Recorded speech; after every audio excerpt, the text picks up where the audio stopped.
Welcome to the Church of Perpetual Life. Our live stream tonight is going to be a whole new presentation. Before we get into it, I would like to bring a few items that were in the news to your attention. First is from Yale News. Yale scientists have repaired injured spinal cords using patients' own stem cells. Intravenous injection of bone marrow-derived stem cells in patients with spinal cord injuries led to significant improvement in motor functions. Researchers from Yale University and Japan have reported this past week in the Journal of Clinical Neurology and Neurosurgery. For more than half of the patients, substantial improvements in key functions, such as the ability to walk or to use their hands, were observed within weeks of stem cell injections with no substantial side effects. This is very, very good to hear. We have a video for you if you'd like to see that, and any of these news articles or the videos, if you'd like a link to them, just get in touch with me and I'll get that to you. By WebMD, there was a feature video, "Is There a Cure for Aging?" wherein Dr. Aubrey de Grey says, and I quote, "I think there is at least a 50-50 chance that most people alive today can live to 1,000 years old." And that's, to see this video, you just go to the sens.org, SCNS.org website. Again, email me for a link if you'd like, if you can't find it. There's some news that came out last year that you may have missed, and I want to bring to your attention. And these are simulations that open a new way to reverse cell aging, cellular aging. Turning off a newly identified enzyme could reverse a natural aging process in cells. This came from the Korea Advanced Institute of Science and Technology. And a particular quote from the professor, Professor Kwang-Hyun Cho, says, "Our research opens the door for a new generation that perceives aging as a reversible biological phenomenon."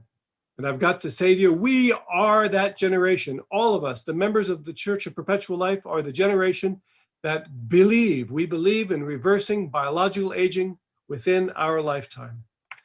I came across this article that I want to share with you on 10 positive COVID updates from around the world, showing that 2021 is looking brighter.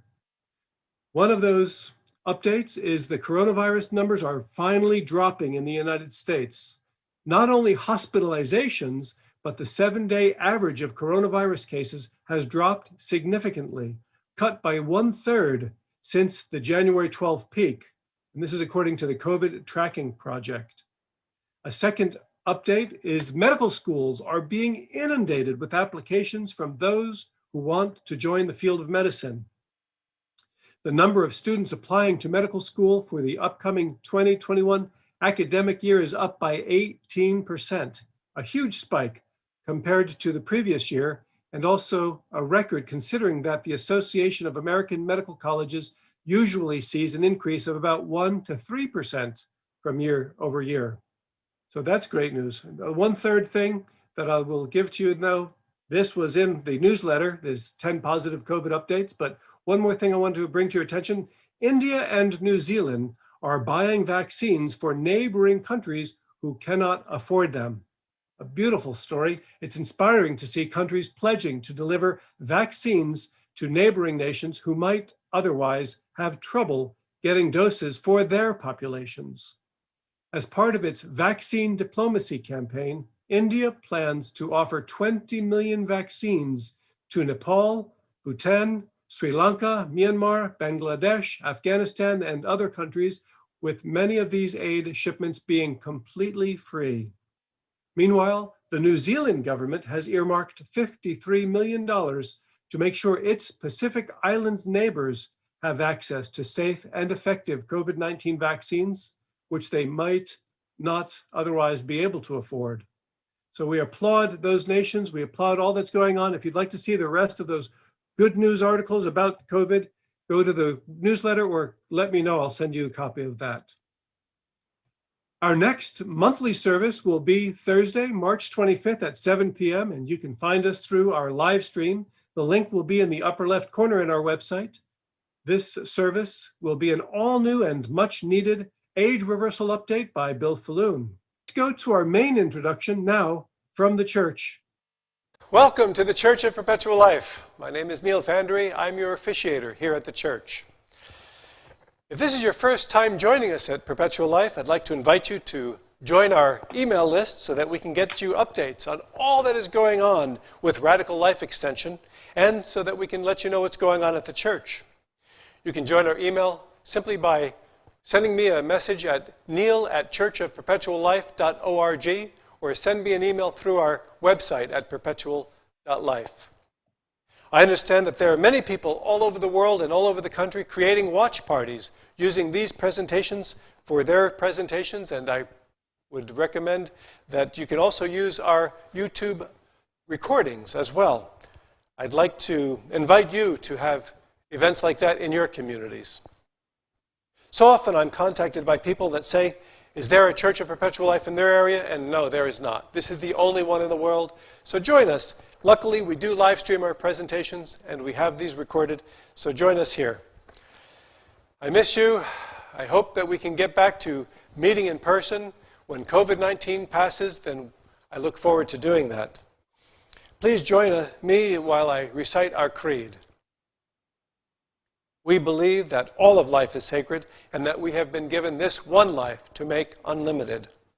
We believe in our Creator's divine plan for all of humanity to have infinite lifespans in perfect health, eternal joy, rendering death to be optional.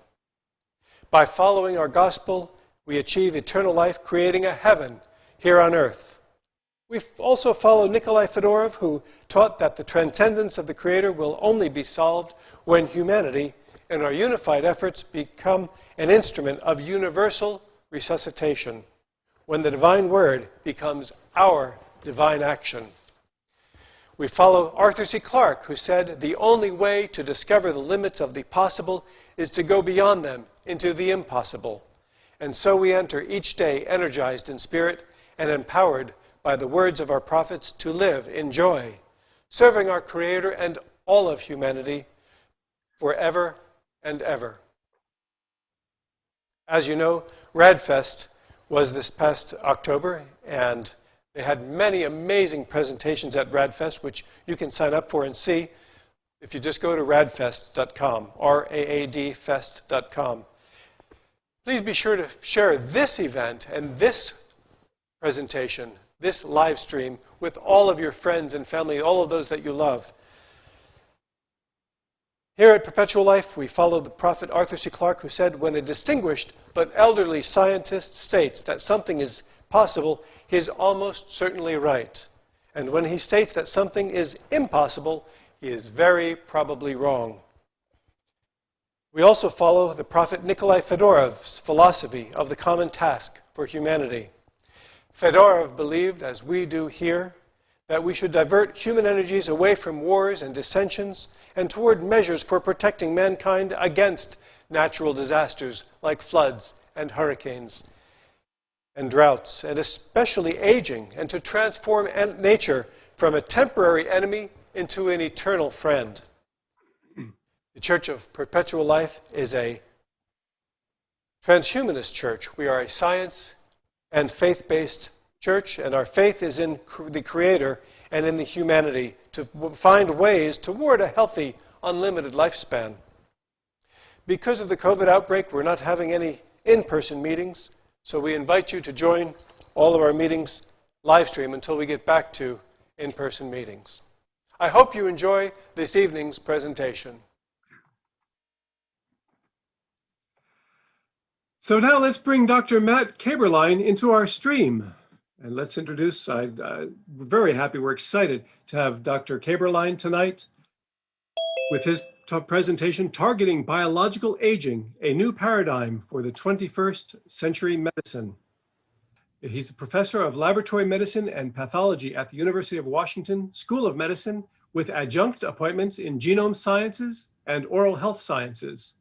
Dr. Kaeberlein's research interests are focused on biological mechanisms of aging in order to facilitate translational interventions that promote health span and improve quality of life.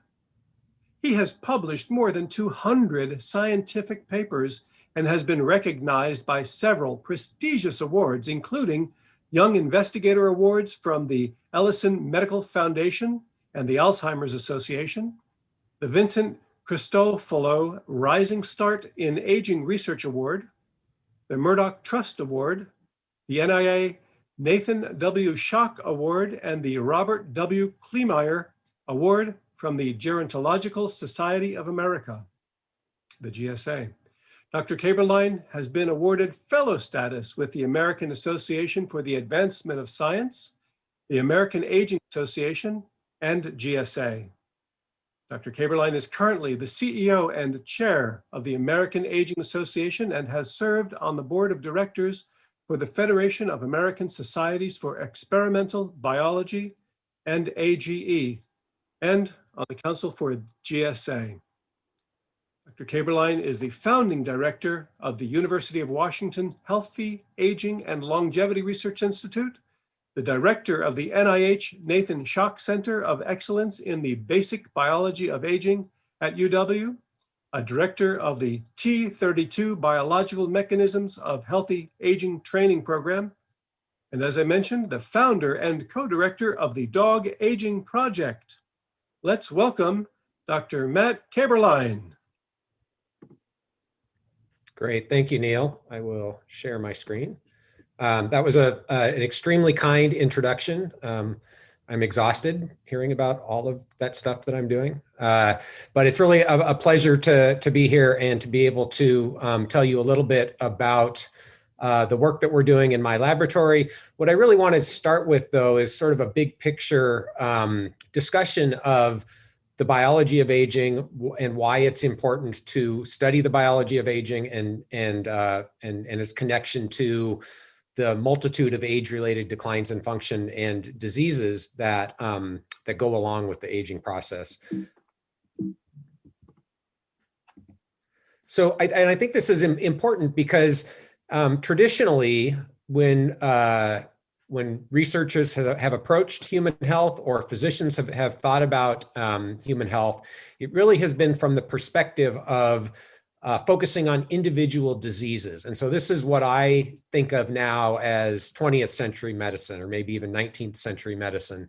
And what I mean by that is that typically when somebody would go see their physician, the physician would wait until the person is actually sick with the disease and then focus on trying to cure the disease or at least alleviate the symptoms. And that culture has certainly permeated the approach to biomedical research, where the vast majority of biomedical research is really focused on individual diseases and trying to understand the mechanisms of the disease with the hope that someday, we can cure the disease. And I think the war on cancer is sort of a perfect example of this, where, for many decades now, as a nation, we have had a research war targeting a single disease. And one of the points that I want to address today is that all of these diseases have at their root a single greatest risk factor. And it's typically not the risk factors that your physician will talk to you about. It's not how much you eat or whether you smoke or how much alcohol you consume or whether you exercise. It's how old you are. And it's by far the greatest risk factor. These are many of the most common causes of death and disability in the United States that are shown here. And they all share age as their single greatest risk factor. And the field of geroscience, which is the field that I work in, really focuses on trying to understand what is aging at the biological level, with the idea that if we can understand aging, we have the potential to target those biological mechanisms to delay the onset and progression of all of these functional declines and diseases simultaneously. And that's what I think of as 21st century medicine. And I hope and believe that that's the direction that we're going, that over the coming decades, this really will permeate the collective consciousness, particularly among clinicians, where really we will start to focus more on what are the biological mechanisms that cause age to be the greatest risk factor for all of these diseases to keep people healthier longer. So that's the concept of 21st century medicine. And I think most physicians, when I talk to them, accept that age is a risk factor for these diseases. Probably all of you accept that's true. I think sometimes it's useful to actually look at the numbers, though, the degree to which age and aging really drive these diseases. So what's shown here are some of the common risk factors that if you were to go talk to your physician, that they might discuss with you about these different diseases. So consumption of alcohol, smoking, being overweight or obese, having high blood pressure, those all increase your risk for various diseases by usually somewhere in the range of 50% to maybe as much as 3 or 4-fold at the high end. Even for Alzheimer's disease, where there's a genetic locus called ApoE, where if you happen to have the wrong version of that gene, you have about a 3 or 4-fold increased risk of developing Alzheimer's disease. So that's the kind of range of the typical risk factors that people studying these diseases or that physicians think of. And if you compare that to the effect of just aging 30 years. So what's shown here is the risk of developing each of these diseases going from 35 to 65. You can see, first of all, that biological aging, or at least chronological age, certainly dramatically increases risk for each of these diseases. And it's by at least an order of magnitude more than the risk factors that most physicians think about and talk about.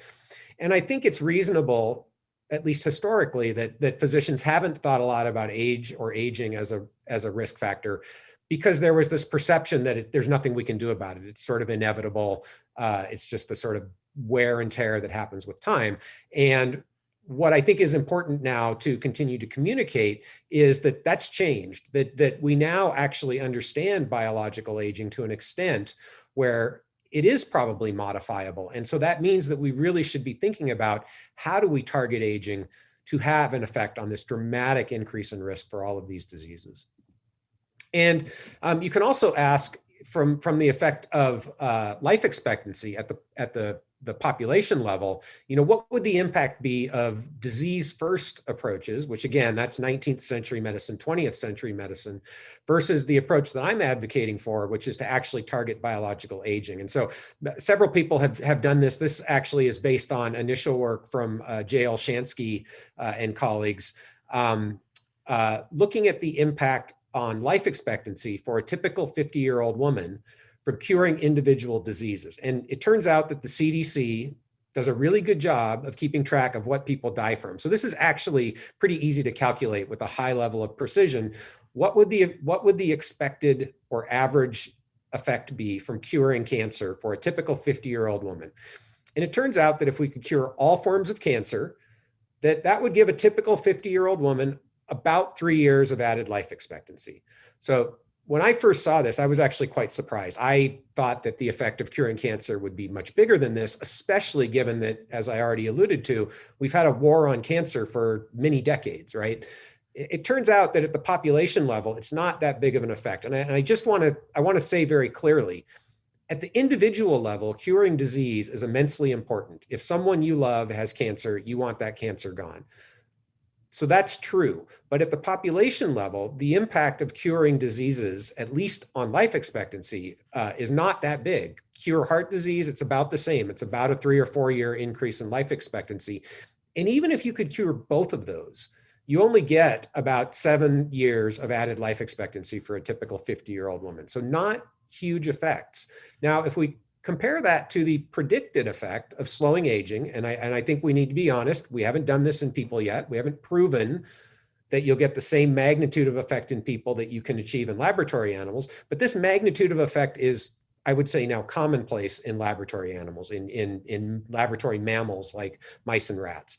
So if we just ask, if we can take what we can now do easily in the laboratory and we apply that to humans, if it had a similar effect, what would that effect look like? And that's what's shown here. And what I hope you can appreciate is, first of all, it's much greater than the effect of curing individual diseases. And secondly, as illustrated by the green shading, the majority of those extra years are predicted to be spent in good health, because we haven't fixed just one disease. We've pushed back many, maybe all of the diseases of aging, so that the the period of morbidity is compressed towards the very end of life. And so that leads to, I think, an important point, which is that the goal of geroscience or research on the biology of aging isn't so much to increase lifespan, although we use lifespan all of the time because it's a nice quantitative thing that we can measure.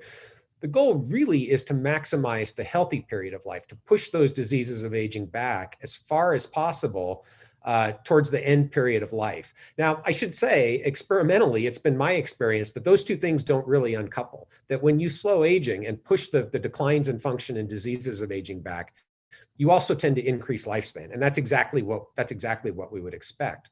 But it is important to illustrate the concept that maximizing health span is really the goal here, right? Nobody is talking about making people live 2, 3, 4 decades longer in a state of chronic disease and disability. We really want to take those diseases of aging and push them back as late into life as possible. So I just want to talk very briefly about a couple of big picture ideas before I get a little bit into the science. And one is that aging is just biology. And I think the reason why it's important to state this explicitly is because, particularly among the general public who maybe hasn't thought about or hasn't paid any attention to the science around aging, and even among the clinical community, there's this perception still that aging is inevitable. And when people talk about slowing aging, that it sounds sort of like science fiction. And I think it's important to communicate clearly, this is science fact, this is happening. And not only that, but there's nothing mystical about the biology of aging. It's just biology. And so one way to illustrate that is to look across the animal kingdom and just appreciate that nature has already figured out how to modify rates of aging by several orders of magnitude. And so that's illustrated here with just a sort of a selection of different animals. So you can look at a fruit fly, which is one of the model organisms that people study in the lab. They live about 3 months. A mouse in the laboratory will live about 3 years. Some birds will live about 14 years. Dogs, of course, are really interesting, and I'll talk more about dogs, where depending on the size of the dog, you can get pretty dramatic differences in lifespan, but we'll just say they live about 10 years. Then there are some interesting animals like this wrinkly guy here, the naked mole rat, which genetically, the naked mole rat is relatively closely related to rodents, other rodents like mice and rats, but it ages about 10 times more slowly. Why is that, right? That's really interesting. If we can understand those mechanisms, then we get some unique understanding of the biology of aging. And then there are some animals that live much longer than people do, like some whales live a couple of centuries, or some clams can live 5 centuries. So it's certainly possible to change the rate of aging by a large degree. And we can see that just by looking among the animal kingdom. And if you think about what's different about these different animals, it sort of boils down to just a couple of things. One is the DNA, right? The genetics are different between these different animals. And the other is the environment. And gene and environment really are everything that goes into biology. So aging is really just biology. So that's take home number one. Take home number two is we're really starting to figure it out. So this is an image that was taken from a review written a few years ago in the journal Cell called The Hallmarks of Aging. And this review was kind of nice because it formalized a lot of what we've learned about the different mechanisms of aging into these 9 hallmarks. And so these are highly conserved molecular processes that seem to be fundamental to the biology of aging across many different animals, maybe all animals. And so by formalizing this, now we can kind of get a handle on it where we can think about each of these hallmarks of aging, what they are, and in principle, targeting those hallmarks of aging, either one at a time or in combination, gives us a strategy for actually targeting the biology of aging, experimentally slowing the aging process in laboratory animals in the hope that we can then take some of those therapies that have been proven in the laboratory and apply them translationally to increase health and longevity in people. So aging is just biology, and the biology of aging is being solved. We're figuring it out. And as evidence for that, I just list a few of the ways that have been shown to slow aging in the laboratory. And these include genetic interventions where we experimentally manipulate the DNA, the genome of laboratory animals. And we see that when we do that in certain ways, we can dramatically increase lifespan. And so these are some of the different genetic approaches that have been taken that seem to increase lifespan, widely speaking, across a broad evolutionary distance of organisms, including 4 of the common ones, which are shown here: budding yeast, which is a single-celled organism, nematode C. elegans, fruit fly, Drosophila melanogaster, and laboratory mice. All of these interventions here work, broadly speaking, across these different animal models. So there are genetic approaches to slow aging by targeting the hallmarks of aging. There are also what I think of as lifestyle approaches, environmental approaches, pharmacological approaches, drugs. So the classic example of this is dietary restriction or caloric restriction, which again, in all of these animal models has been shown to increase lifespan and delay many, if not all, diseases of aging. And then some drugs like metformin, you probably all heard of. That's a widely prescribed anti-diabetic drug. Rapamycin, which I'll talk more about today, is a specific inhibitor of this genetic target mTOR. So in this particular case, we can genetically turn down mTOR, or we can treat animals with this drug that pharmacologically turns down mTOR. And in both cases, in each of these animals, we get lifespan extension.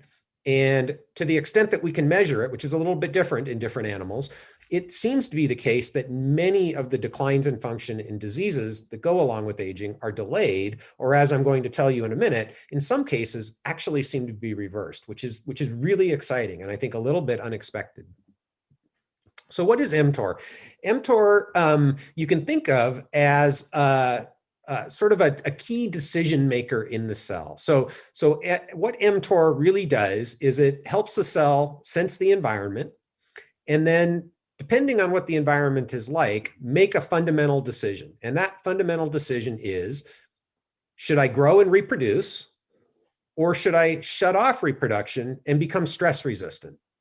So that's a little bit of an oversimplification, but it really, I think, in many ways encapsulates fundamentally what TOR does, or mTOR. And I'll use those terms interchangeably. So mTOR stands for mechanistic target of rapamycin. So the protein in this case was named after the drug rapamycin. So mTOR is sort of this key decision maker, right? It senses the environment and then helps the cell or the animal decide, should I reproduce and grow, or should I become stress resistant?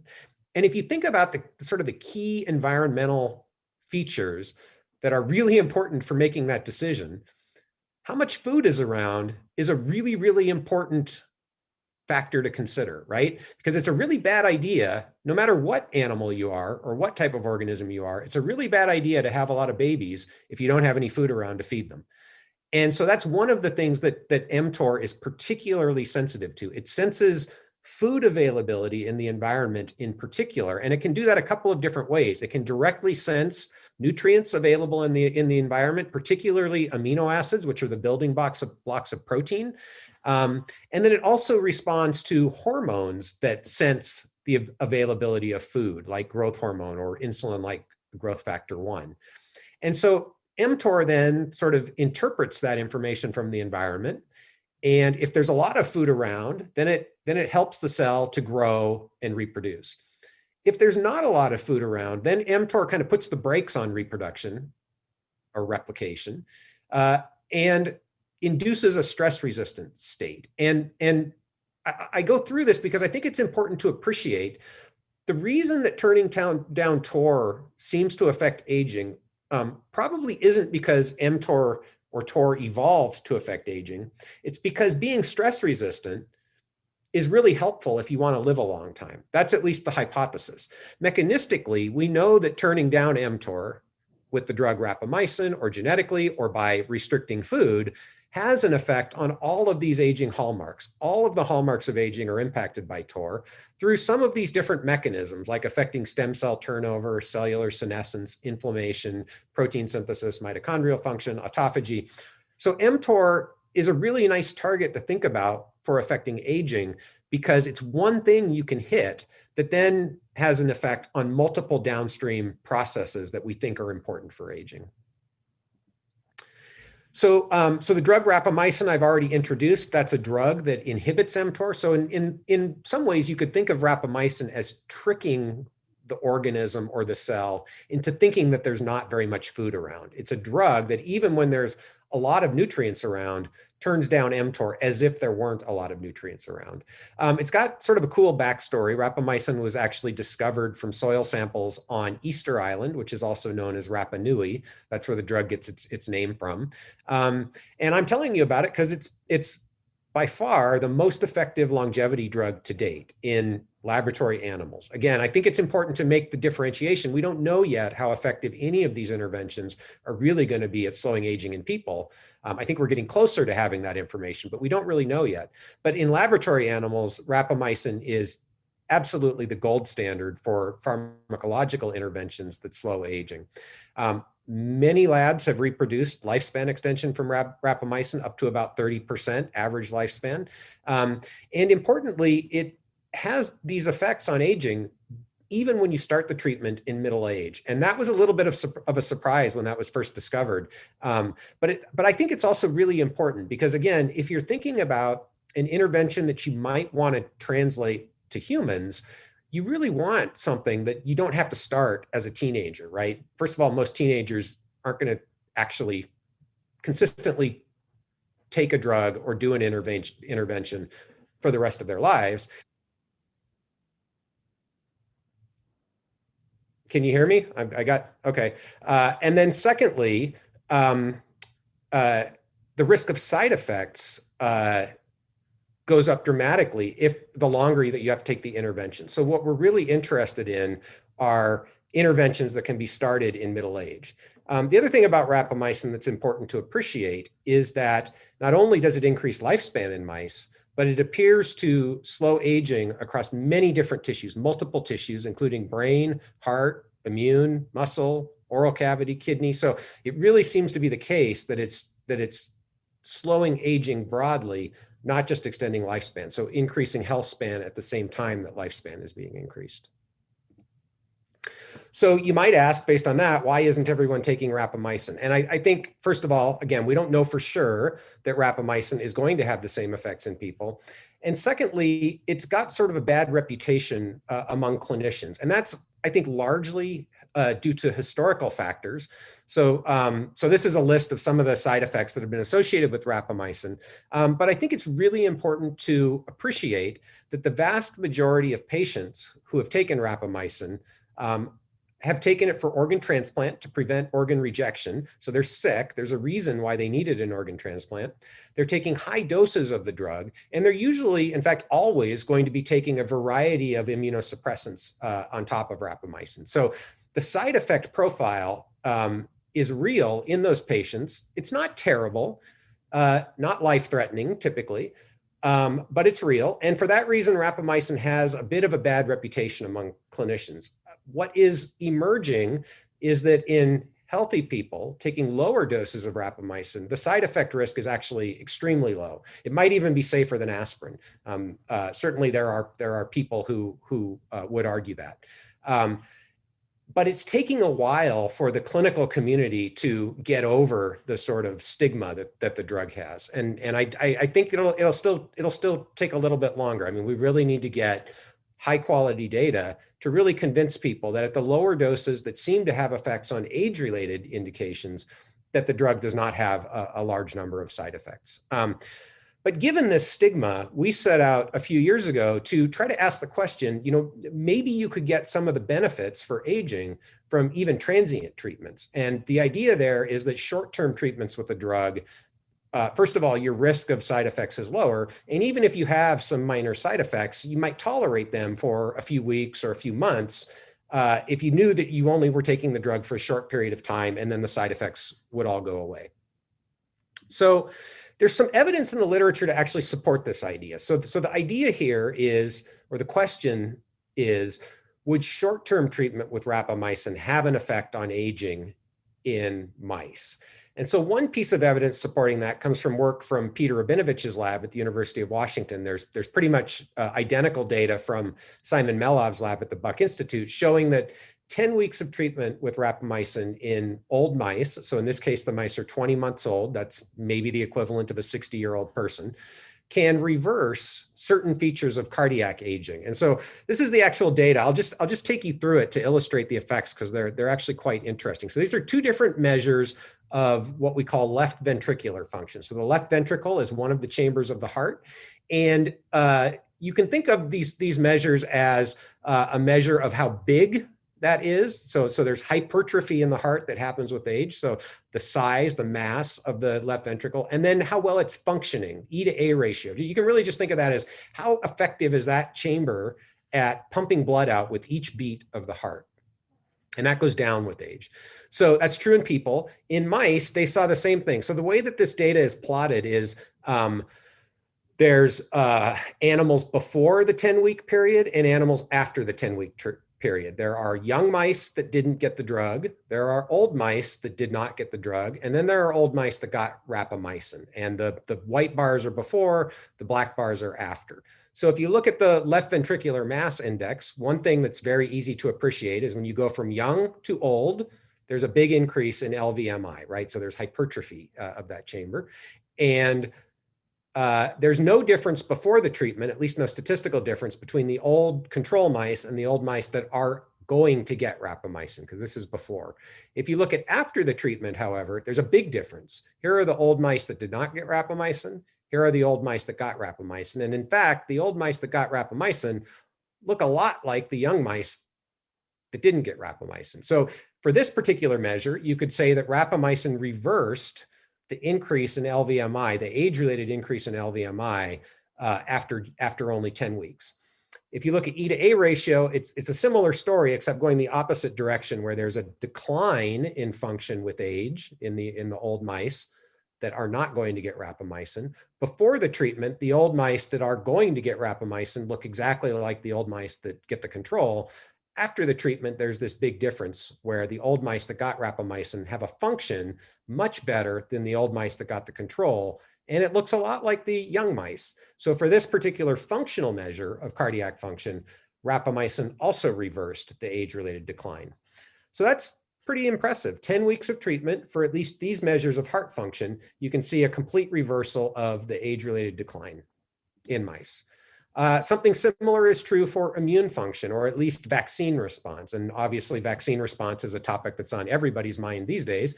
So in this particular work from Pen Zheng's lab, they looked at the effect of aging on the ability of the immune system to respond to a flu vaccine. This was pre-COVID by many years, so they were thinking influenza. And then they asked, what is the effect of rapamycin on the ability of the aged immune system to respond to a flu vaccine? And so the way this experiment was designed is they have young mice or old mice. The old mice in this case are 24 months of age, so even older than the heart function study.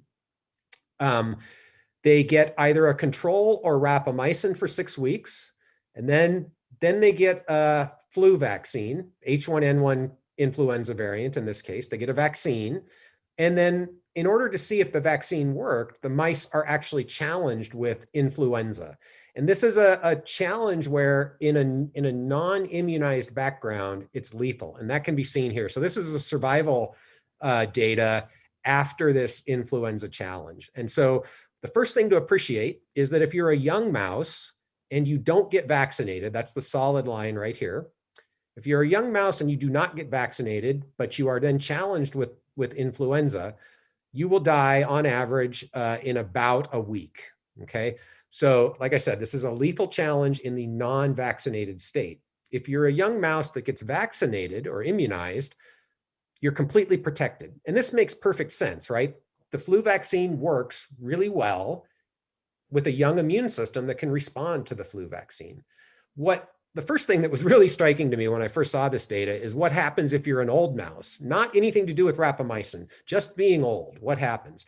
If you're an old mouse that doesn't see rapamycin and you get vaccinated, that's the dotted line here. So these mice got the vaccine. There's about a 70% chance or a 2/3 chance that the old immune system will not respond to that vaccine. And when challenged with influenza, the mice will die. That's quite striking. 2/3, again, these are mice. It's unclear to what extent, whether it's the same extent in people. It's absolutely clear that the elderly do not respond to vaccines typically as well as young people do. At least in mice, it's about 2/3 of the population that does not respond to the vaccine well enough to prevent a lethal outcome with influenza. The other thing that's really neat about this study is if the mice got rapamycin for 6 weeks, so again, only 6 weeks of treatment, they're old mice, they get 6 weeks of rapamycin before the vaccine, they are completely protected. There's a dotted line here that you can kind of see. They're completely protected. So their immune system responded 100% to the vaccine as well as the young mice did, and they are completely protected against the influenza challenge. So to me, this is a really striking result where 6 weeks of treatment allows the old immune system to regain function and respond to a vaccine that it was no longer able to respond to.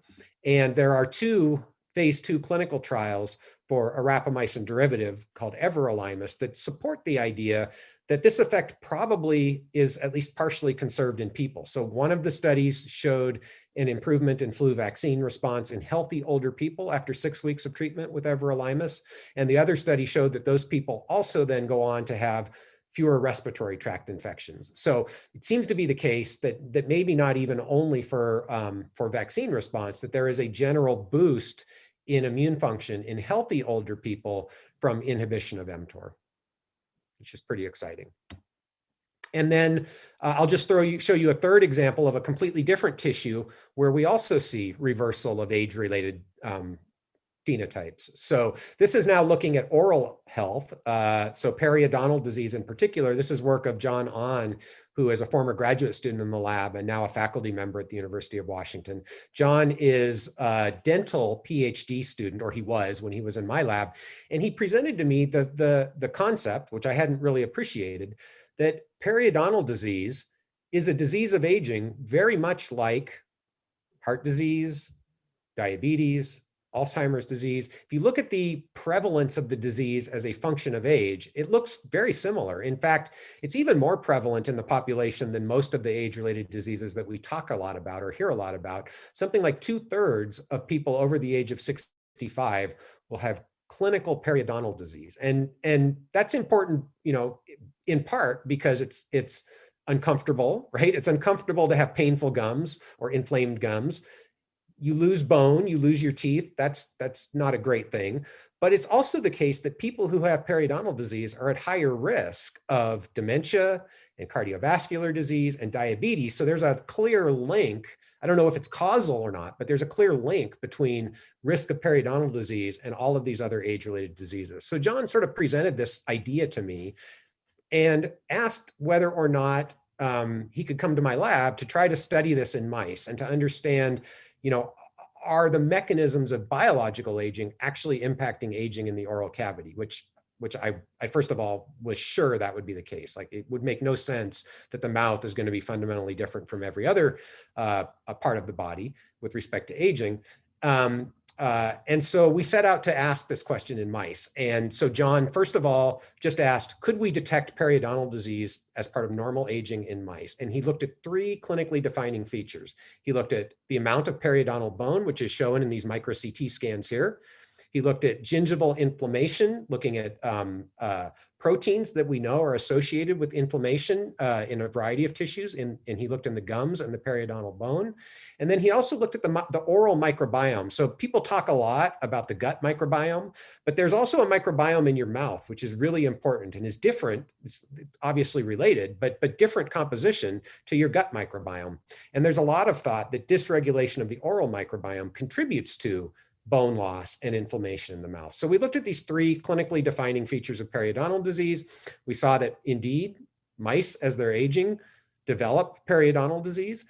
And what was striking was that 8 weeks of rapamycin treatment was enough to reverse all 3 of these clinically defining features of periodontal disease. This work is published, so if anyone is interested in actually seeing the data, that's available on open access. You don't need a license to get the paper.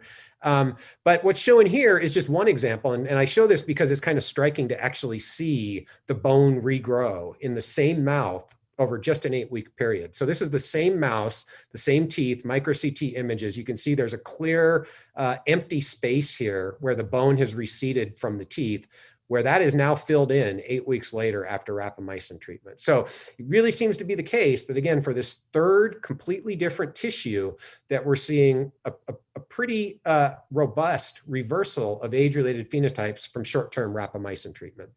So those are all sort of measures of health span to some extent. What about lifespan? And so this is work that Alessandro Bito in my lab did a few years ago, where we asked the question, what would the effect of 12 weeks of rapamycin treatment be on old mice? Looking specifically at lifespan. And so the design here of this experiment is really easy. We aged mice in the laboratory until 20 months of age. We gave them either a control, a vehicle in this case, or rapamycin for 12 weeks. And then we stopped the treatment and we put them back on the shelf and we just asked, how long are they going to live? And this is the survival outcome of one of these experiments. There are multiple there are a couple different doses that we tested, males and females. This, to be fully transparent, this is the one that gave the biggest effect, which is why I'm showing it. But all of the cohorts had interesting effects from the drug. So in this case, this is a 60% increase in life expectancy from 12 weeks of treatment with rapamycin. And this is the survival after the end of the treatment period. And one of the things that I thought was particularly interesting about this particular cohort is that the length of lifespan extension is actually bigger than the length of time that the animals got the treatment, they got the drug. So thinking about biological mechanisms where you would actually get a bigger magnitude of lifespan extension than the treatment period, it's kind of interesting to think about what sorts of mechanisms could lead to that kind of an effect. And obviously, again, we don't know that it's going to work the same way in people or that it's going to translate linearly if it does. But if it does translate linearly, if we think back to that 50-year-old woman that I talked about earlier in my talk, this is about a 20-year, a 2-decade increase in life expectancy from transient rapamycin treatment. So again, we're talking about potentially quite significant effects. Okay, so because we're all living through a global pandemic, I thought it was worth just taking a brief moment to talk about COVID-19 in the context of aging. I think everybody appreciates now that the elderly are at much higher risk of severe outcomes from COVID-19. It's unclear that age has an impact on your risk of getting infected, but once infected, age has a huge risk, a huge impact on your risk of hospitalization or death. And that can be seen from the graphic here on the right, that the older you are, the higher your risk of having a severe outcome from COVID-19. And people have talked a bit about why that is. Some of the ideas that have been put forward is that the elderly are frail and less resilient, that they have comorbidities that we know increase your risk of severe outcomes from COVID-19, like heart disease and diabetes, and that they have a weaker immune system. And those things are all absolutely true. It's also absolutely true that those things are true because of biological aging. And in fact, it probably is worth noting that the comorbidities that people talk a lot about in the context of COVID-19 are themselves quite strongly age-related. So it is certainly the case that biological aging is largely responsible for the increased risk in the elderly of severe outcomes from COVID-19. And I think that's important when we think about a vaccine. So I, like everybody else, am extremely hopeful that now that we have multiple vaccines, that things will get a lot better. But I also think it's important to be realistic and recognize that vaccines do not solve all of our problems when it comes to viral infections. And as an illustration of this, I think it's useful to recognize that prior to COVID-19, as sort of a worldwide community, we just accepted that sometimes 500,000 people per year would die from influenza, and that the vast majority of those people would be the elderly. COVID-19, I think, has woken a lot of people up to this, but this was sort of accepted. And we have had flu vaccines for a long time, and this is still the case. I don't know whether COVID-19 is going to be similar, whether it's going to end up every year a variant coming back that we will get a new vaccine for. I think a lot of people think that's certainly a possibility. So vaccines can help, and they can help a lot, but they're least effective in the people who need it the most, in the elderly, those who have who have dysfunction of their immune system, and they may not provide broad protection against viral subtypes. And so I think it's worth thinking about whether an approach that targets biological aging might be a nice complement to vaccines. And I've shown you data in mice that certainly support that. And I think a lot of people, maybe not a lot, several people have suggested this. Some colleagues of mine and I just recently published a perspective in the Lancet Healthy Aging, recommending that we take a look at mTOR inhibitors in the context of vaccine response and COVID-19. And if it is the case that you get a similar boost from short-term rapamycin treatment in people as we see in mice, this death rate from COVID-19 might end up looking something like this. So I think that there's a lot of potential around the idea. Maybe it's mTOR inhibitors, maybe it's metformin, maybe it's other interventions. The concept of trying to target biological aging in combination with vaccine development to really dramatically decrease the impact of COVID-19, and importantly, because we're targeting aging, influenza, and many other viral and bacterial infections that increase mortality, particularly in the elderly. Okay, so to summarize this part of my talk, I'll just reiterate what I've already mentioned. The biology of aging is being solved. Targeting aging, I believe, is a more effective approach than disease-specific approaches, and I refer to that as 21st century medicine. The hallmarks of aging are potential targets for intervention, and we already have some first-generation interventions that work really well in the laboratory and might work in people. And rapamycin, I would argue, is the leader among those, although certainly not the only one. And if we're successful at translating these interventions, there's the potential, particularly in the area of infectious disease and immunity, to have a large impact on human health quite rapidly in the context of COVID-19.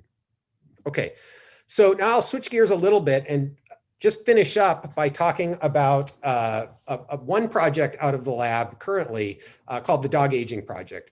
And to me, at least, this really stemmed from thinking about what I see as one of the major outstanding questions in the field, which is we've been quite successful at slowing aging and learning a lot about the mechanisms of aging in laboratory animals, but how do we actually start to understand, do some of these interventions that slow aging in laboratory animals have a positive impact on health and longevity outside of the laboratory? And there are many approaches that people are taking.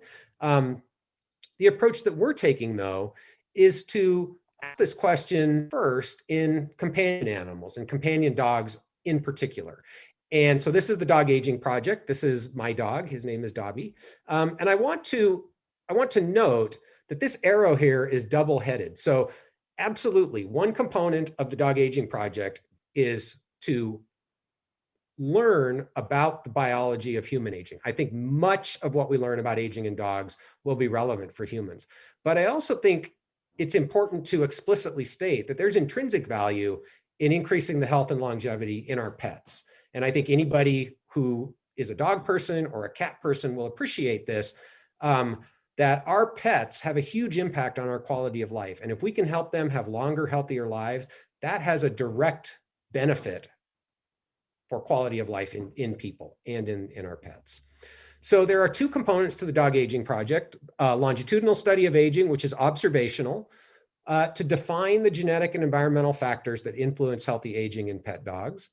And then an intervention trial, a clinical trial, to ask whether or not we can slow aging in pet dogs to increase healthy longevity. And for now, we're only testing one drug. It's rapamycin, and I'll tell you more about the design of that clinical trial in a minute.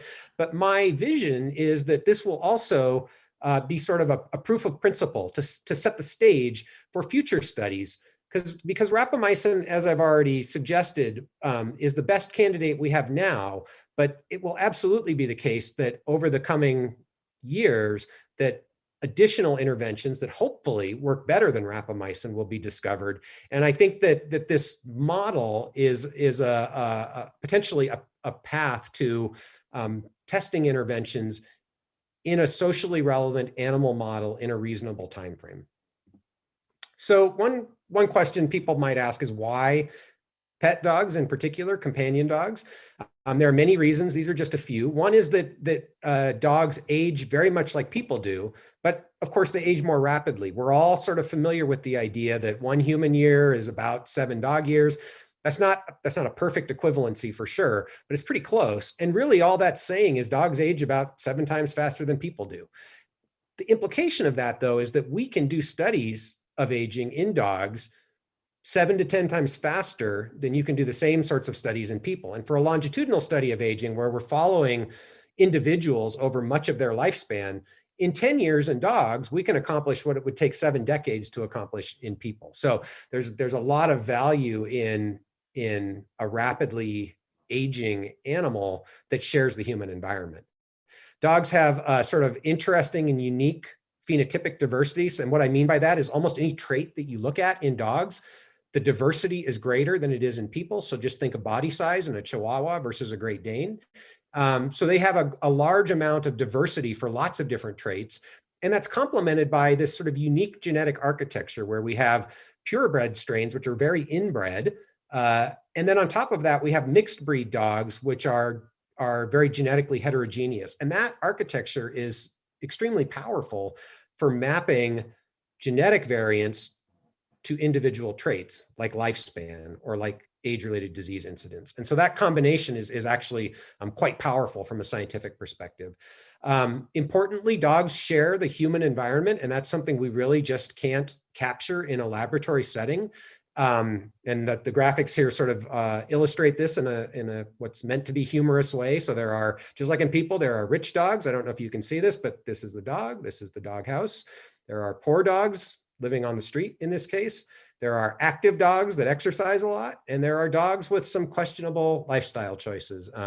There's actually a cigarette in this dog's mouth. Nobody send me mean emails. I did not pose that dog. This came off of the internet. I had absolutely nothing to do with this picture. And of course, dogs don't really smoke typically, but they do breathe the same air that we do. They do drink tap water most of the time.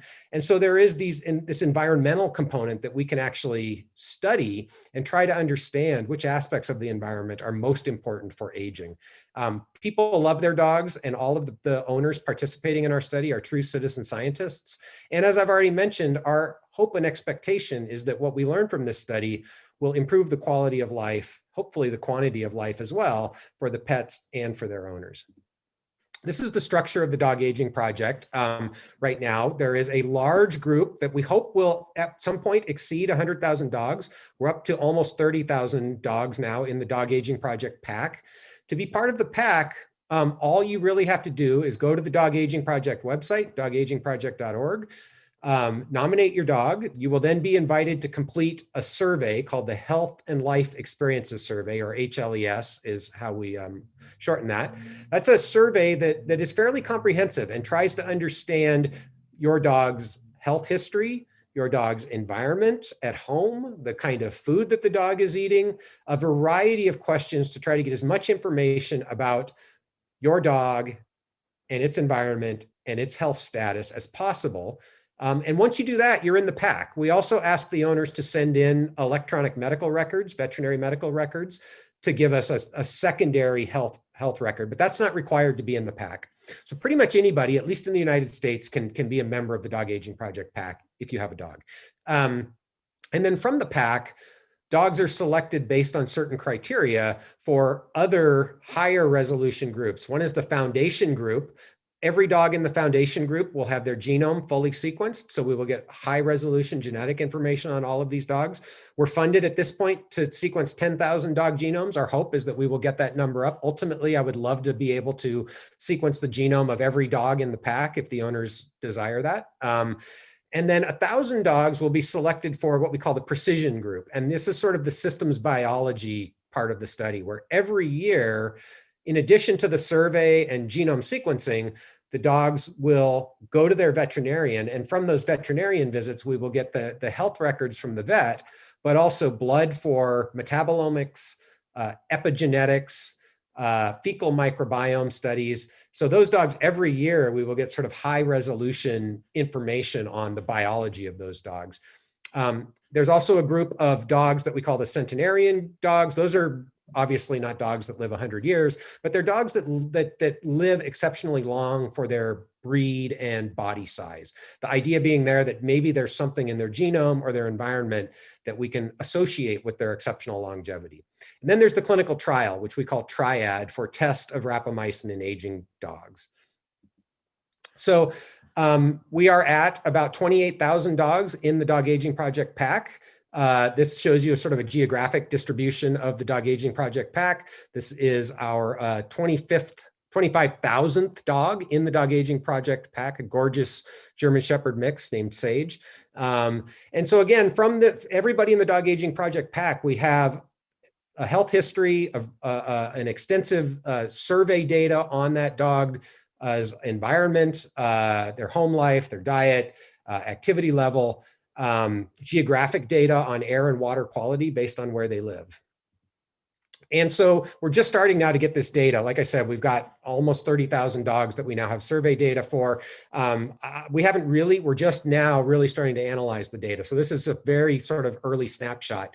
One thing that we can look at is the frequency of different diagnoses. And remember, these are all owner reported. So it will be interesting to see how well these match the veterinary records. But even just based on the owner reported diagnoses, you can see we have a pretty good distribution of different types of diseases in our cohort. And we can start to see some things associated with age. Again, this is just coming from the owner survey. So one thing we see, which is not surprising, but it's nice to actually see the data match our expectation, is that dogs tend to slow down in their walking speed as they get older. So this is showing average walking speed as a function of age in the dogs owner reported from the survey data that we've gotten.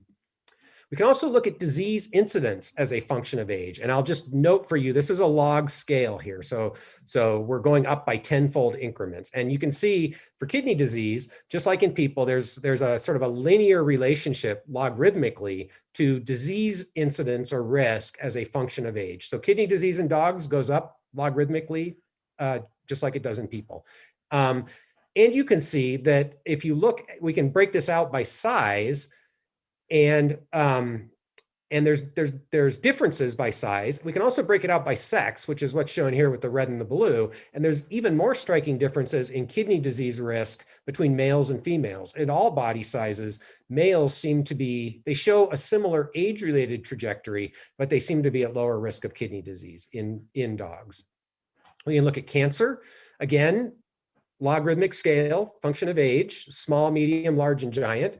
And what you can see here is that body size is really driving the risk of cancer. So large and giant dogs at every age have a greater risk of cancer than medium dogs, and medium dogs have a greater risk of cancer than small dogs. This actually makes sense. This is kind of expected, but again, it's really nice to see that in our survey-based data. One of the things that we're most interested in is understanding what diseases go together. So there's this term called multimorbidity, which really just means having more than one age-related disease. So we see that the risk of having more than one age-related disease goes up quite substantially as a function of age. Again, just like in people, that's true in dogs.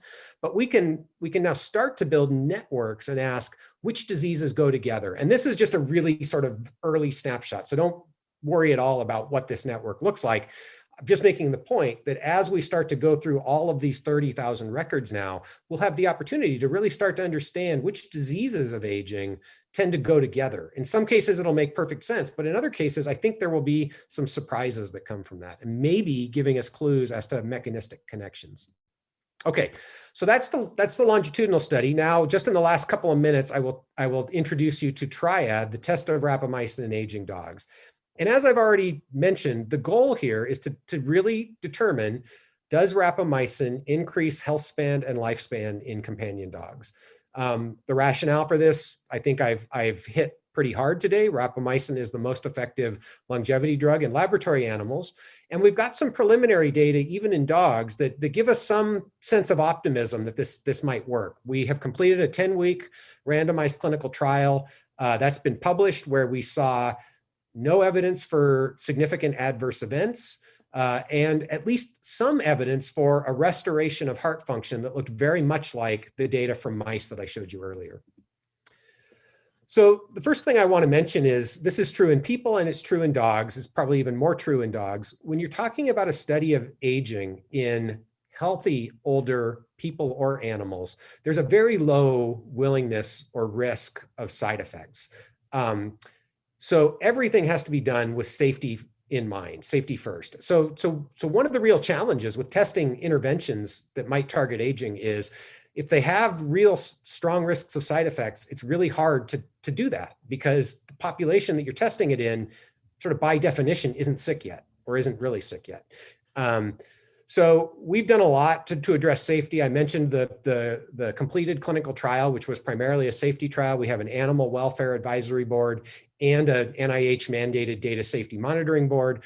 The study is a true randomized double-blind placebo-controlled clinical trial. So we are doing this to the highest standard. We're not going for FDA approval, but we're using the same sort of design that you would use if you were going to try to get your drug approved by the FDA. It's open to all genetic backgrounds, pure or mixed. The dogs have to be at least 7 years old and at least 40 pounds. And that's because big dogs age faster than small dogs. And we need dogs that are in middle age to be able to see an effect on lifespan and health outcomes over the study period, which is 3 years. And we have 7 partner veterinary teaching hospitals. All of the dogs in Triad will be seen at our clinical sites, which are 7 veterinary teaching hospitals around the United States. This is a graphic of the design of Triad, just to give you an idea of how this is going to work. So the dogs, again, they have to meet the entry criteria of age and weight. They will come into one of the partner teaching hospitals for their first visit. The dogs can't have a significant pre-existing age-related disease at that first visit. Again, because this is a study of healthy aging, at least the starting population is healthy, they will be excluded if they have a significant pre-existing condition. If they pass the first exam, the dogs get randomized, half placebo, half rapamycin treatment. And then they will come into the veterinary clinic every 6 months for 3 years. At every visit, the dogs will get echocardiograms, so we'll get cardiac function. We will get fecal microbiome, so we'll look at the microbiome. We will get comprehensive blood chemistry. We will get serum metabolome, so looking at the metabolites in the blood. Every year, the dogs will undergo cognitive assessments. This is a survey-based cognitive assessment tool. And then we will monitor activity. So those are all sort of secondary endpoints in addition to disease incidents that we will be looking and asking, does rapamycin have an effect? The primary endpoint is lifespan, and that's what we are statistically powered to detect, a 15% change in lifespan at the end of the 3-year period. So that's kind of where we're at. These are our milestones for 2021. So we built all of the infrastructure for both the longitudinal study and the Triad trial. As I've mentioned, we've already are getting our first true longitudinal data. So we've got the first survey from all of the owners in the pack, and we're now in the process of the first dogs to get into the study are now getting their 1-year anniversary survey. So that's our first real longitudinal data. By the end of this year, we should have true longitudinal data on most of the dogs in the pack. So by then, hopefully it'll be well over 30,000 dogs. We have also rolled out the cognitive assessments to every dog in the pack, and we're starting to get that data back.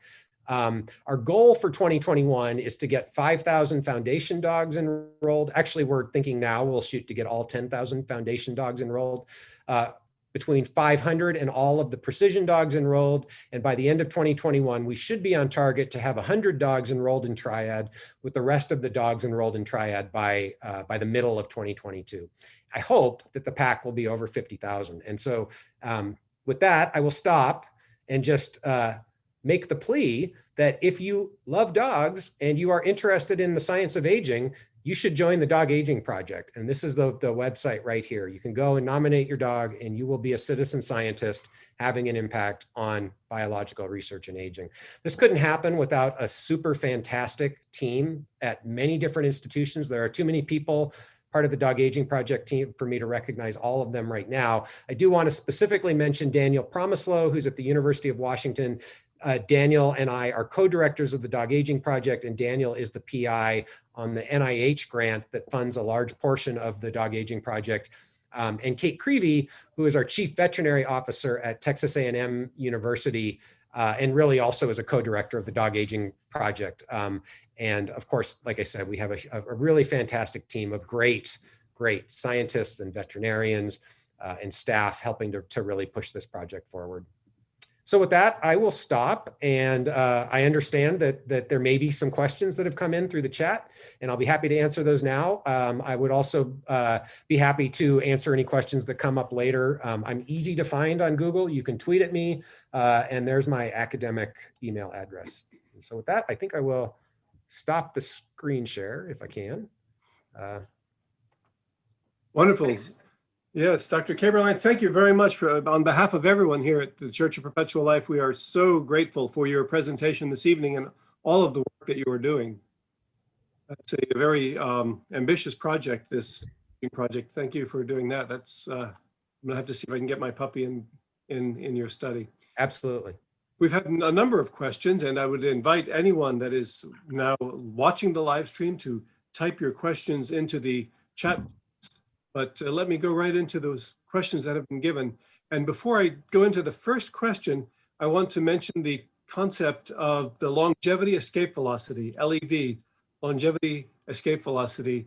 That's a term coined by Dr. Aubrey de Grey, a situation in which life expectancy is extended the longer than the time that is passing. So for example, in a given year in which longevity escape velocity would be maintained, technological advances would increase life expectancy more than the year that just went by. Sure. That's where we get to a point where life expectancy is being maintained in that way. So the first question for you comes from Jose Cordero, the author of the book, The Death of Death. And his question is, another visionary MIT graduate like yourself, Ray Kurzweil, believes that we can reach longevity escape velocity by 2029. So first, he wants to know what you think about the idea of longevity escape velocity. And the other, he'd like to know what you think of the date of 2029. Sure. So, I mean, I think the way I think about this is, you know, I'm a scientist first and foremost. So I think that you have to look at what, at least I look at what has already been done, and to then try to make predictions about what's going to happen in the future, obviously is quite difficult. So I understand the concept of longevity escape velocity, and I certainly recognize that that's a possibility. I'm not one of those people who likes to predict, you know, when or if that's going to happen. What I would say is, my personal perspective is that the biology of aging is extremely complicated. The best we've done in a mouse so far is a 50% increase in life expectancy. And I think it is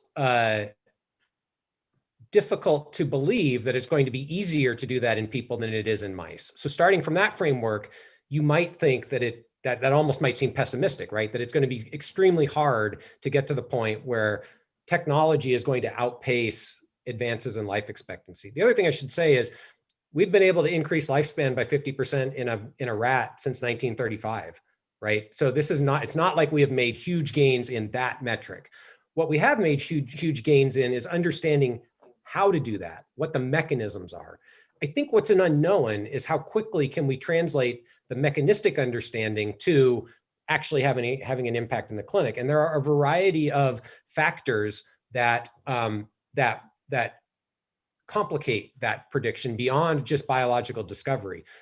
The regulatory environment for testing interventions that affect aging is unclear at this point. And I think that's something that needs to change before there's going to be rapid progress in translation into human health. It will change. I just don't know how fast it's going to change. The FDA moves really, really slowly.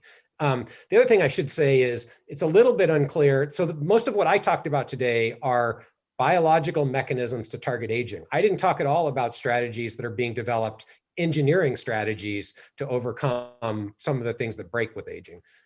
There's developments there that could greatly accelerate the impact of health and longevity in people. But those, again, haven't yet been actually tested or shown in a laboratory model to have a significant impact on aging. So again, I know that's probably not the answer that the viewer wanted, because I'm kind of dodging the question. But I don't feel comfortable in making those kinds of predictions, because I think that that there are too many unknowns about the way that this is going to evolve to really make credible predictions about when or if longevity escape velocity will be achieved. Okay, a different question for you now from David Wood. He wants to thank you for a great talk and wants to know if anyone is doing a cat aging project. Yeah, good question. I'm laughing because I get that question a lot, as you might imagine. Not to my knowledge, although I know people are thinking about something along the same lines. The other question I often get is, for rapamycin, why are you testing it in dogs? And that often, is in an angry tone from a cat person, because they want their cat to live longer. And from a pragmatic perspective, I will just say that if you've ever tried to give a cat a pill, you understand why doing this clinical trial in dogs makes sense. But I also think it's important to note that there's no reason, there's nothing at all that makes me think that aging is fundamentally different in a cat or a dog or a person. So I think much of what we learn about aging in pet dogs will be relevant to humans, much of what we learn about aging in pet dogs will be relevant to cats. So I don't know of anybody certainly nobody who's doing an aging project on the same scale that we are in cats. But I think a lot of what we're going to learn about aging in dogs will apply to cats. And there's just like I said for the rapamycin trial, I think the structure of the study that we've built for the longitudinal trial in dogs could easily be adapted to cats if somebody had the desire, the vision, and the resources to do that. Okay, thank you. Another question, another famous colleague of yours, David Sinclair, Dr. Sinclair, believes that we should consider aging as a disease so that there is more research and investment. What do you think about treating aging itself as a disease? So I actually think that's the wrong question. Personally, I don't think it matters whether we call it a disease. I know some people think that that'll get more funding to flow to aging and it'll get FDA to approve drugs for aging. They might be right. Personally, I doubt that's going to be the case. Even if you could, get it into the collective consciousness that aging is a disease. I think the way I think about this is that you could have a legitimate debate over whether aging causes all of the diseases that we already know about. Personally, I think it does, and I think the data support that. You could have a debate about that, though. But that also doesn't matter if your interest is in treating the diseases, because whether or not the biology of aging causes the disease or it creates a permissive physiology for the disease, we know that an old animal or an old person is exponentially more susceptible to almost all of the major killers in developed countries and to dying than a young person is. So biological aging might cause that, or it might just create a permissive physiology for that. But regardless, if we can target biological aging, we will fix that. That, I think, is really the crux of the argument that needs to be presented. And I don't care if you call aging a disease or not. You just need to understand that by targeting aging, the impact on health and longevity is much greater than trying to cure individual diseases. Very good. We had a couple of our viewers ask basically the same question. So this is coming from a couple of our viewers. They're asking, what is, in your opinion, what can we take now that will give us the biggest bang for the buck to slow aging? What are the best supplements and pharmaceuticals that we can use to use to do this and give us the biggest bang for the buck? I'm going to dodge that question altogether. So I think certainly some of my colleagues are advocates of various interventions that they have usually studied, sometimes have a financial component too. So what I would say is, first of all, I think that people who self-experiment, I think that's fine. That's great. People should have the right to self-experiment. And in fact, I would actually argue that regulation of rapamycin, that you have to get a prescription to get rapamycin, is ridiculous. If you actually look at the safety profile, it's no more dangerous than many drugs that are over the counter. So I think that people should have the right to do that. But I also think that what we really need as a scientific and medical community in order to make recommendations to people is data, right? And my concern is that much of what gets recommended to people comes in the absence of really good clinical data to support those recommendations. And so I have made the decision that I am not going to make recommendations. I'm not going to tell people they should take rapamycin. I do think there are some things that we all know about that have potent effects on your risk of disease that are easier said than done. Number one, you should eat a diet that is not too high in calories. I mean, I think that's obvious, right? And exercising regularly. Exercise is a potent intervention that, I mean, again, you can argue about whether it actually slows aging, but by every functional measure that you look at, it slows aging. So I think there are some things that definitely work. And then there are things that are in the gray area, like a lot of the supplements that are out there. So you mentioned David, he's a big proponent of nicotinamide mononucleotide, an NAD precursor. There's another one, nicotinamide riboside. I think there's really good preclinical data to support those molecules potentially having effects on aging, but there's really no good human clinical data yet to support those molecules as having effects on human aging. And so what I want to see is better clinical data to then guide recommendations that go out to the general public. There was a question that came in that was mirroring what you were talking about. So it was, does rapamycin extend life more than calorie restriction? And yeah, that's a good question. So that's a little bit hard to answer because I don't think the FAIR experiment has been done, right? Where you try to do a true dose optimization of both of them. So if you look at the biggest effects that have ever been reported from caloric restriction, they are old studies that used pretty severe restriction, 50, 60% caloric restriction. And they got 50% increases in lifespan. The biggest that's ever been seen with rapamycin is about 30%. So by that metric, you might say rapamycin isn't quite as effective as caloric restriction, but nobody has ever done a true dose response with rapamycin to really see where you get the biggest effect. So I would say we don't know for sure what the best effect you can get with rapamycin is. I also think it's really important to consider that if you look at the literature around caloric restriction, there are many studies showing lifespan extension and positive effects from caloric restriction. There are also many studies showing no extension of lifespan from caloric restriction. And actually one study that looked in 40 different genetic backgrounds where about half of the strains had a shortening from 40% level of caloric restriction. So there's a genetic interaction here. And I do worry a little bit about recommendations, particularly around dietary interventions to the general public, because most of what we know about their effects on aging come in inbred mouse strains, and very few of them have been studied in multiple different genetic backgrounds. But of course, people are extremely genetically heterogeneous. And I do think that some of these dietary interventions, while many people might benefit from them, other people might actually be harmed from them. And we don't have an understanding of what determines who gets the benefit and who gets the harm. That could be true for rapamycin too. My personal intuition is, at least with rapamycin in the 3 or 4 different mouse strains where it's been tested, it's always extended lifespan. I don't know of anybody who's done an experiment where rapamycin didn't extend lifespan or where it shortened lifespan. So it might be the case that the drug is actually has an effect across a broader range of individuals than the dietary intervention. That's speculation, though. Well, but let me just add to that, because I think I stated the problem. I didn't state the solution, right? I think one of the things we need and that the field is going towards are better biomarkers or signatures that can be used to predict whether an intervention is working, and optimally to predict at an individual level whether an intervention is working. So that's the direction that things are going. There are many clocks now that people have built that can predict at least chronological age and maybe biological age. So I think we're probably not too far away from having useful biomarkers that can be then used to predict whether or not caloric restriction or rapamycin or nicotinamide riboside or metformin are actually having an effect in an individual that we think it should have.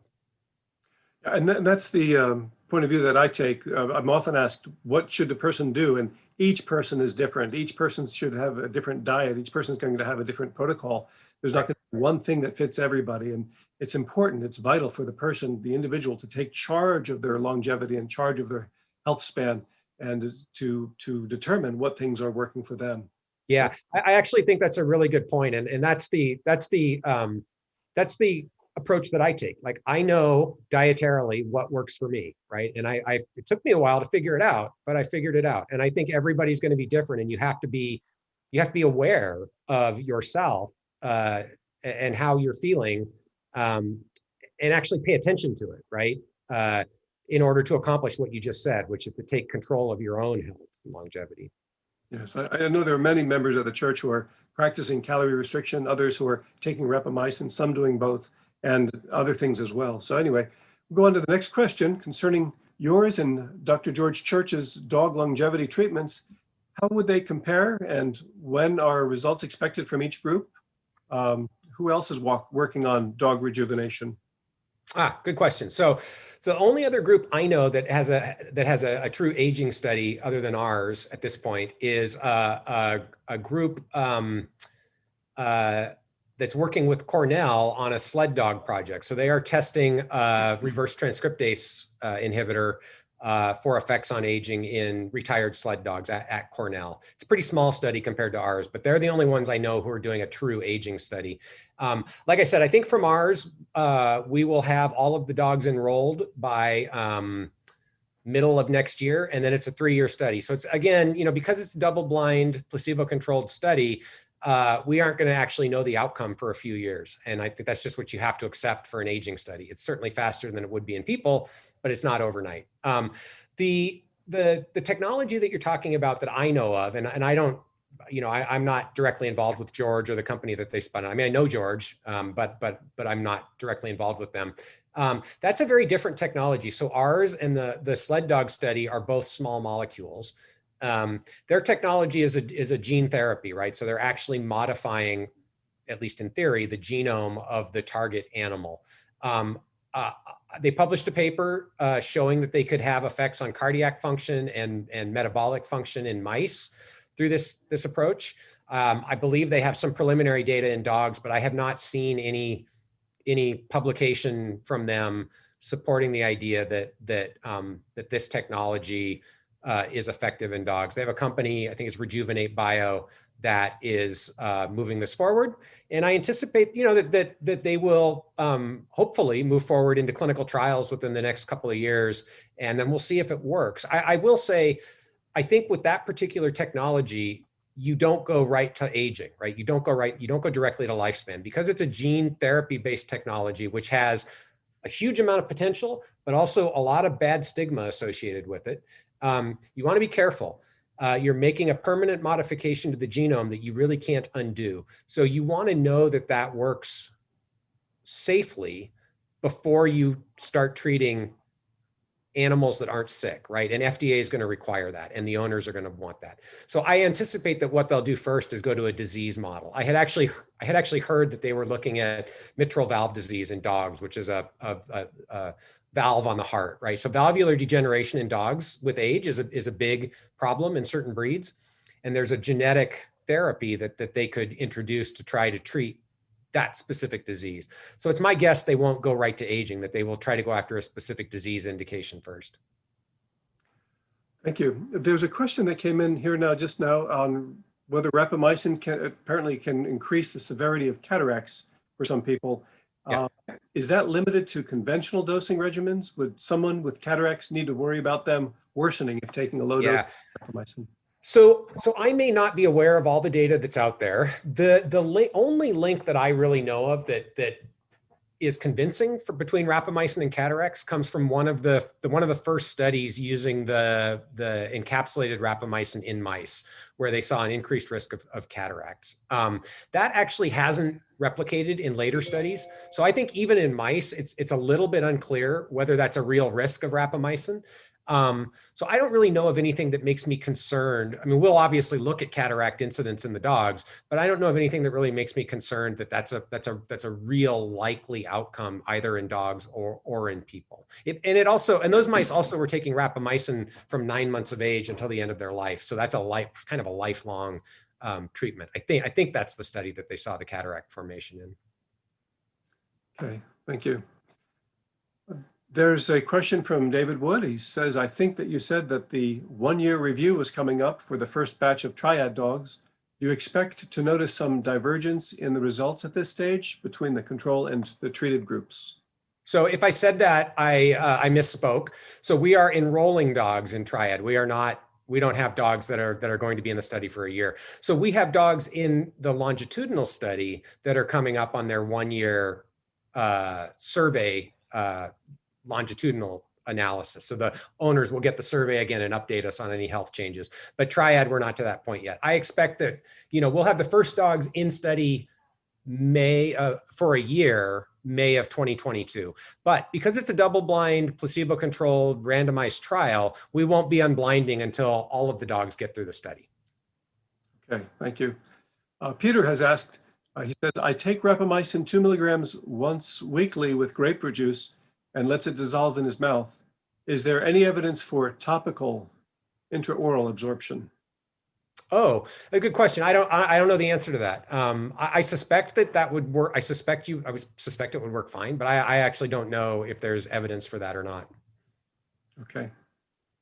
Okay, great. I think there's one more question up here we wanted to get to. And let me see. Oh, yeah, the dogs, are you recommending any particular diet constants or restrictions within the diets specific to the study? Yeah, no, we're not. We thought about it. But again, because one of the goals of this study is really to ask whether we can detect effects of rapamycin in a genetically and environmentally heterogeneous population, we don't want to restrict the genotype or the environment too much, right? So we decided not to put dietary restrictions on the dogs. There are a few restrictions, so I didn't mention this, but all the dogs will be sterile. Just because in a companion dog population, it's such a small percentage at that age that are intact, that we wouldn't have enough intact dogs to actually tell whether there's an effect of sterility versus intact. So we decided it was cleaner that all the dogs had to be sterile. Oh, and all the dogs have to be on heartworm preventative. I think those are the only real environmental, I guess, restrictions that we're putting on the study. So the owners will just be asked to do whatever they would normally do, basically. And these dogs are all over the country. Someone was asking if they're being humanely treated, and of course they are. They're being treated by their owners all over the country. Yeah. I think that's actually, I want to just emphasize that everything with the Dog Aging Project are pet dogs living with their owners, right? I'm not going to make an ethical statement about laboratory studies with dogs, except to say that we don't do them. These are all pet dogs. All the clinical studies are done with private veterinarians or the veterinarians at the veterinary teaching hospitals, and everything is done with attention to the welfare of the dogs. And as I mentioned, we actually have a board of advisors, our Animal Welfare Advisory Board, which includes citizens who are interested and concerned about animal welfare, who advise us and sort of keep a watch on everything that we're doing. Okay. We had someone ask, what was the, if you could repeat the name of the derivative of rapamycin again? Sure. It's everolimus, or it's also referred to as RAD001. Okay, so if we Google RAD001, we can learn more about that. Yeah, Joan Manick is the first author on both of those studies. Okay, let's see. So we have a question that just came in. Any thoughts of the combination of rapamycin, NAD+, resveratrol, diet, and exercise? Do you want to discuss any of the interactions of these things? Well, I think the only thing to discuss is there's no data, right? So I think we really don't know what the interaction is going to look like. The only interaction that's been really tested well in the context of aging is rapamycin plus metformin.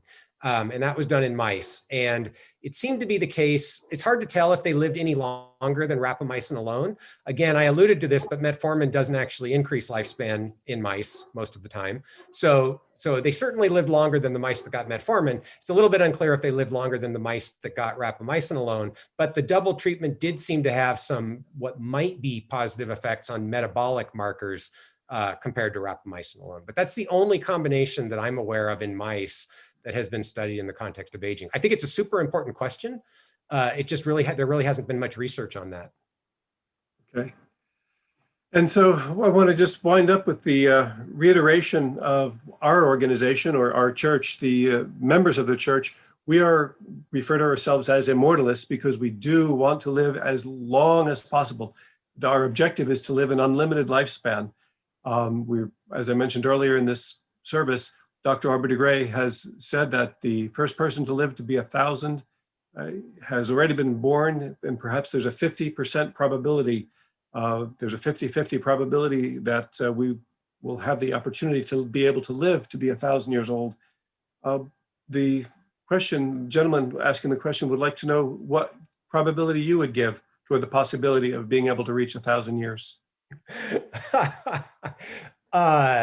Yeah, I'm gonna dodge that question too. So here's the problem with that kind of a prediction, right? It's sort of a no-lose prediction because especially if you say it's a high probability, because either you're right, in which case that's great, or you're wrong, in which case you're not around to find out that you're wrong or to be blamed for it. So, I mean, I think that I understand why people like to have those numbers, and I like Aubrey. He's a great guy, but that's just not my thing. I'm not going to make those predictions. I think where Aubrey and I absolutely agree 100% is the importance of research in this area and getting from the laboratory into the clinic to have an impact on health and longevity in people.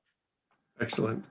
Well, I'm going to join everyone who's listening now with applause. Thank you very much, Dr. Kaeberlein. Sure, it's been my pleasure. And I'd like to now just go to everyone who is watching. Please share this presentation with your friends, with those you love, and join us again next month on March 25th. We'll be back here with another presentation. Again, I give a thanks to our great speaker tonight, Dr. Matt Kaeberlein. Thank you. I wish you all. Thank you for attending our live stream this month. Be sure to get our monthly email newsletter for updates on our next service and other updates and discoveries in age reversal technologies and health practices. Please share the recording of this event and our other events with all of the people that you care about, your family, your friends, those that you love. And join us next month for another brilliant presentation here at the Church of Perpetual Life.